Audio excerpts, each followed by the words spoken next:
le droit de l'enfant sur ses parents. Comme premier droit, on doit nous-mêmes être des personnes éduquées. Parce que ce qu'on n'a pas, on ne peut pas donner à autrui. On veut inculquer de bonnes valeurs à nos enfants.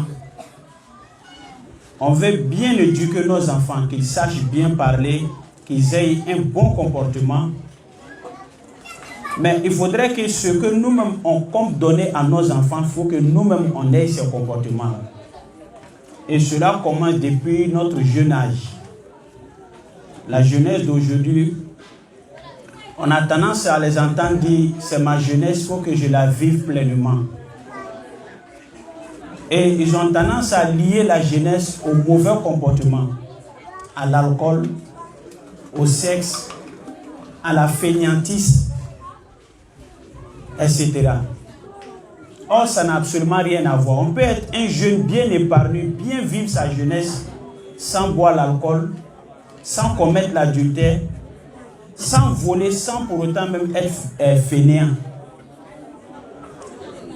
Une jeunesse bien épargnée, c'est un jeune qui a mené une jeunesse bien rangée, dont lui-même il peut être fier, comme ses enfants même peuvent être fiers. Mais aujourd'hui, on dit non, on doit faire notre jeunesse, on doit vivre pleinement notre jeunesse. Voilà où nous sommes, à quel niveau nous sommes aujourd'hui. Les jeunes filles de 14 ans, 15 ans connaissent garçons déjà. Les jeunes garçons de 20 ans, ils dorment dans le salon de son père, il a enceinté au moins 2 à 3 filles. Wallahi. Donc c'est ça qui est la jeunesse. Hein. Vivre pleinement sa jeunesse, c'est ça. Donc c'est que nos parents, on sous-entend que nos parents ne savaient pas réellement ce que c'est vivre sa jeunesse.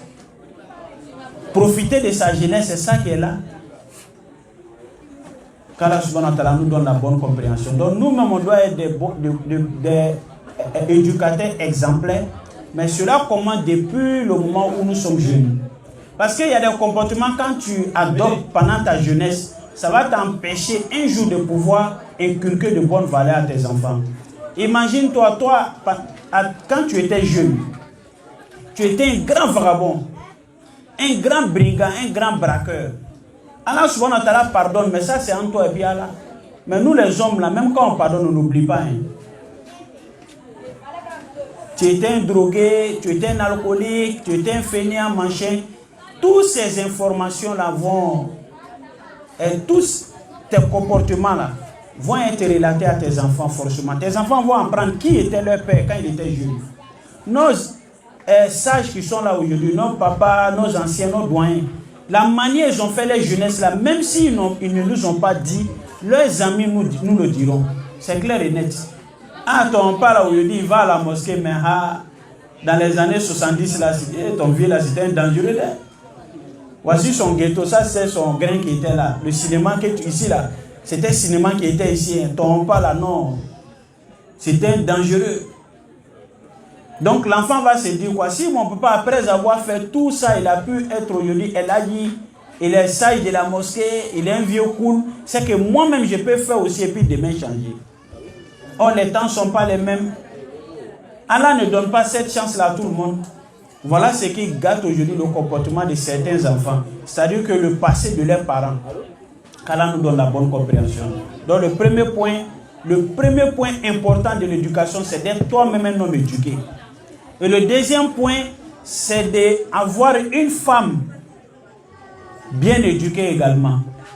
Faut te marier, choisis ta femme dans une famille noble. Dans une famille qui est spirituellement parlant, qui est vraiment bien. Mais aujourd'hui, nos jeunes gens font le choix de leur femme sur les réseaux sociaux. Il est sur Internet, il voit une femme là, elle est belle, elle brille. Ah, c'est celle-là, moi je vais marier. Mariage là, tu penses que c'est comme ça? On se marie à la hâte comme ça. Il va dans une cérémonie, il courage une fille qui est claire, bien habillée, pas, il se lance là-bas. Et quand on lui dit non, non, moi c'est celle-là, c'est la femme de ma vie. À peine tu l'as vu, elle est la femme de ta vie. Il y a un oussage qui nous dit ça, qu'Allah subhanahu wa ta'ala lui fasse miséricorde, qui nous disait comme ça. Et si tu cherches une femme qui est plus belle que les femmes de tes amis, il t'arrivera ce qui n'est jamais arrivé à aucun de tes amis. Toi, tu veux la plus belle femme du quartier. Ce qui va t'arriver là, c'est ce qui n'est jamais arrivé aux autres garçons du quartier. Donc, deuxième point, quand on veut se marier, il faut faire le bon choix. Il y a un père comme ça, pour se vanter de ses enfants, il disait, certes, je n'ai pas eu beaucoup de biens matériels, je n'ai pas eu grand chose à vous laisser comme héritage, mais ce dont je peux être fier devant vous, c'est que votre mère, je l'ai choisie dans une bonne famille. Donc quand vous voulez vous marier, la femme que tu vas épouser là, qui est sa mère, qui est son père, de quelle famille elle est issue, c'est très important. Après même le comportement de la fille. Donc Allah subhanahu wa ta'ala nous facilite cela. Le troisième point de l'éducation, c'est de donner un bon nom à l'enfant. C'est de donner un bon nom à l'enfant. Le problème des noms est tellement important que souvent, comme aujourd'hui les jeunes ne s'instruisent pas, on ne lit pas, on ne s'instruit pas, on ne s'informe pas, on ne se cultive pas. Vous allez voir la plupart des grandes entreprises, les grandes sociétés qui ont aujourd'hui 30 ans, 50 ans, souvent 100 ans. Le nom de ces sociétés-là ne sont pas donnés au hasard. Quand l'Amérique doit faire, par exemple, une guerre, doit mener une guerre, il y a des gens spécialement pour, comment dirais-je, donner un nom à cette guerre-là. Trouver le nom de la guerre pour qu'ils puissent avoir la victoire. Parce que la victoire même en dépend. Même le prophète a fait ça. Le prophète allant dans une bataille de Kaïbara, on dit voilà 4 voies, tous ces 4 voies mènent à Kaïbara. Le prophète dit donnez-moi le nom de ces voies, les unes après les autres. On donne le nom de la première voie, il dit non. Deuxième, il dit non. Troisième, le gars dit ah, c'est cette 4e voie, la part elle, il n'y a plus d'autres voies. Donnez-moi le nom. Le gars dit le nom de cette 4e voie, c'est Marhaba. Marhaba veut dire bonne arrivée. Le prophète dit c'est par cette voie qu'on va passer aller à Kaïbara. Kaïbara était une ville très sécurisée. Très armée, lourdement armée, plus que les musulmans même. C'était une ville juive, mais les musulmans ont eu la victoire sur cette cité-là. Pour dire que le nom, c'est pas n'importe quoi. La Seconde Guerre mondiale, pour ceux d'entre vous qui sont un peu informés, le nom de l'embarquement en Normandie, en France, l'opération qui a été coordonnée par les Alliés, l'Amérique, comment dirais le Canada, l'Angleterre, la France. Le nom, ils ont baptisé ce débarquement-là à Normandie, Overlord. Overlord qui veut dire la reine des batailles. Ça a été l'une des plus grandes batailles de l'histoire de l'humanité et les Alliés ont eu la victoire. Le nom là, ça n'a pas été choisi par hasard. Pour dire aux musulmans que le nom que vous donnez à vos enfants, faites très attention à ces noms-là. Depuis que vous avez commencé à déranger, comment dirais-je, donner des sales noms aux enfants, aujourd'hui l'imam vient de donner le nom. C'est un bon nom qui a un bon sens. Mais qu'est-ce qu'on fait? La maman déjà elle a son petit nom qui est là. Elle va donner ça à l'enfant.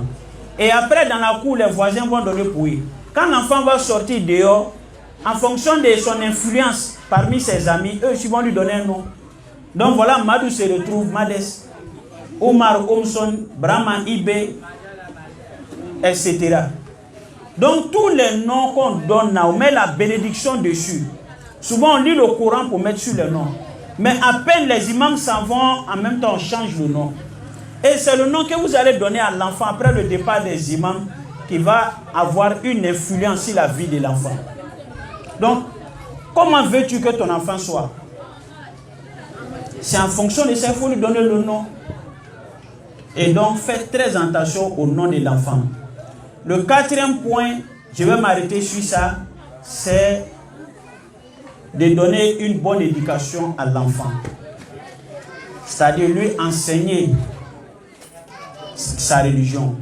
On peut mettre l'enfant à l'école. Il n'y a pas de problème à cela. L'islam ne l'interdit pas. Mettez vos enfants à l'école, qu'ils soient instruits, ils aient le bon niveau des diplômes, ils ont une bonne situation sociale, il n'y a pas de problème. Mais c'est un droit de l'enfant sur toi de l'enseigner ta religion, qu'il sache ce que c'est l'islam. Ça, c'est un droit. C'est le droit de l'enfant, ça. Il y a un gars qui est venu voir, un monsieur qui est venu se plaindre que son enfant ne l'obéissait pas. Au temps de Omar, radiallahu anhu. Il vient voir Omar, il dit, moi, j'ai un enfant, mon enfant ne me respecte pas. Il ne m'obéit pas. Il est très impoli à mon égard. Donc je viens te voir pour que tu appelles mon enfant et tu lui fais entendre raison. Omar a fait venir l'enfant. Et quand l'enfant est arrivé, il a expliqué, soumis le problème à l'enfant. Ce que son père lui reprochait, il a expliqué à l'enfant. Et l'enfant pose la question à Omar, ya Amir al-Mominin. Alaysa al-abbi al-walidi. Hukukun li waladihi. Les enfants n'ont-ils pas de droit sur leurs parents en islam? Omar dit oui. L'enfant dit, je veux savoir quels sont ces droits-là. Il dit, la première des choses, il doit te choisir une bonne mère. Il dit, ton deuxième droit sur lui doit te donner un bon nom. Et le troisième droit, il doit t'apprendre le livre d'Allah qui est le Coran. C'est-à-dire, il doit t'enseigner la religion. Omar, l'enfant dit à Omar, il dit, voilà mon père qui est arrêté là. Tous ces trois droits que tu viens de dire là, il n'en a même pas fait même un. Il m'a privé de tous ces droits-là. A commencer par ma mère, elle était l'épouse d'un Majous. Majous, c'est ceux qui adorent le feu. Elle était l'épouse d'un mécréant qu'il a soit divorcé ou bien qui est décédé. Et c'est cette dernière qu'il a pris comme épouse. Elle, c'est ma mère. Et dit comme deuxième droit, tu as dit de me donner un bon nom. Mon père m'a donné comme nom scarabée. Scarabée, c'est l'insecte qui, comment dirais-je, qui emballe, qui fait des selles, des boulettes. Voilà, ma femme a bota kobo. Hein? Voilà, kobo dobe, il y a des boulettes à kouroukourouk. Voilà, il dit, mon père m'a donné comme nom scarabée. On appelle cet insecte en français scarabée. Il dit, c'est ce nom-là que mon père m'a donné. En ce qui est de m'enseigner la religion, il ne m'a même pas appris ne serait-ce qu'un seul mot. Une seule lettre du Coran ne m'a pas appris. Voilà comment Omar va répondre comment dirais-je au père. Il dit, mais tu es venu me voir te plaindre que ton enfant t'a privé de tes droits.